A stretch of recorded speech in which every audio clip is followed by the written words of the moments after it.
Hello friends, thanks for tuning into this week's Brain Food. Well, this is the first video I've done in 2024 and I'm looking forward to this year. There's a lot of things coming down the pipe that I can talk about on my videos.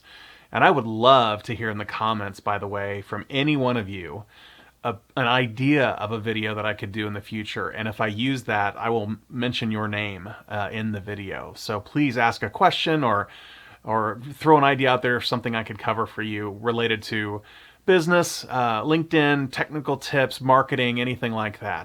Those are the kinds of videos that I'm doing on a consistent basis. So this week, I'm going to talk about the idea that business is personal. You've heard the thing for so long, and I'm going to try to keep this to about 5 minutes. I could go so many different directions with this. But you've always heard, oh, it's just business, it's not personal. For example, when you lose a client, or they decide to go a different direction, or they do an RFP process where they have 4 or 5 people at the table and everybody's scrambling to try and get the business, and they pick one, and often that person's the incumbent and you didn't really have a shot in the first place. So there's so many different stories I could go down the road with on this for the idea that business is very personal. And there's a lot of positive spins on it too, of how you treat your clients, how you earn new clients, the reputation that you have in the city and in your community based on all the years you've been doing the thing you do. So I thought I'd just try to keep this to 5 minutes. And so the idea was going to be earning new clients, keeping current clients, and what happens when clients leave. So one of the simple ideas about business as personal that relates to earning new clients is the simple idea of the prospecting process, and you meet somebody for the first time and weaving your relationships into that conversation. Of course, I'm kind of alluding to the idea of LinkedIn on this because that's how you can tell all the people that you know in common with somebody that you're meeting for the first time. But it seems so common sense to me, but a lot of people seem to miss this, or like, oh, that's such a good idea, I'm going to add that to my process. If you've been doing good work for a long time for so many people, then you have a pretty good reputation for caring about what you do, caring about the people you're doing it with, and that precedes you. And so one of the things that I love to do when I get referred to somebody, usually it's from a friend, right? Because for me, business is nothing but personal. That's how I've always done business. So when I get a referral, the first thing I do is I go look on LinkedIn and see all the people that we have in common.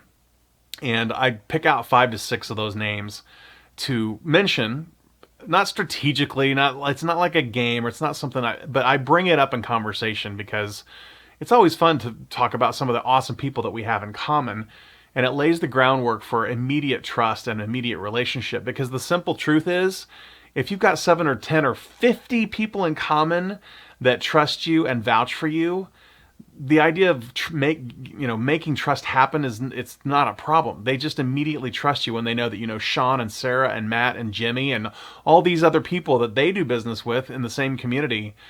That's huge. That's a huge thing you can do for earning new business, is rely on your existing relationships. And business is personal because of that. And then, gosh, when it comes to keeping current clients, I try to look at business like oh my gosh, it's so personal. Like, it's not just the service that you're delivering for your client. It's so important to be thinking about them as a person. So I cannot tell you how many times, what am I doing? I'm doing LinkedIn training and I'm doing blogging with clients here in Kansas City, and I've been doing it for almost 15 years now. But I can tell you very many stories about each of my clients because we are dear friends and we've gone through a lot together over the years. Socially, in the business, with their employees. We've gone to the lake together to sit on a houseboat. All kinds of stories. It's much more than me just delivering LinkedIn training for a company and walking away. It matters so much more to me. And because of that, I've found that it's the ultimate sticky relationship because they know that I genuinely care. And my hope is that's how you treat your relationships with your clients. And I know a ton of people that do operate this way. So this is probably not a new idea for you, but just a reminder of thinking about creative ways for your existing customers. When they say something like, oh, I need a new webcam, buy them a new webcam for $50 or something like that, Oh, my kids are loving Lego and I love unicorns, but I don't understand this whole Lego thing. buy them a unicorn Lego set. I've done all these things. I've got so many stories of little tchotchkes or doodads that I've gotten for clients just to make their day. Or not even necessarily spending money on something. I will send them a link. When I hear they're having a problem, I'm like, oh, you should consider this, or you should talk to this person. I'm always trying to add so much more value because I'm looking at those people like they're my friend. They're not a paycheck. And because of that, it's the same thing that you would do for your family. If you have a good relationship with your family, with your parents or your siblings or whatever, you want to help them in life do better. And I look at my clients that way. I want to help them in life do better. So that's just a thought leadership idea there, is how do you look at your clients? And I hope that your business isn't such that you're so busy you don't have time to take care of those relationships in that way. I do see some of that, and it's unfortunate when the numbers have to be that way. And then the last thing, quick third thing about business is personal. Things change over the years, right? I don't earn and lose clients very quickly.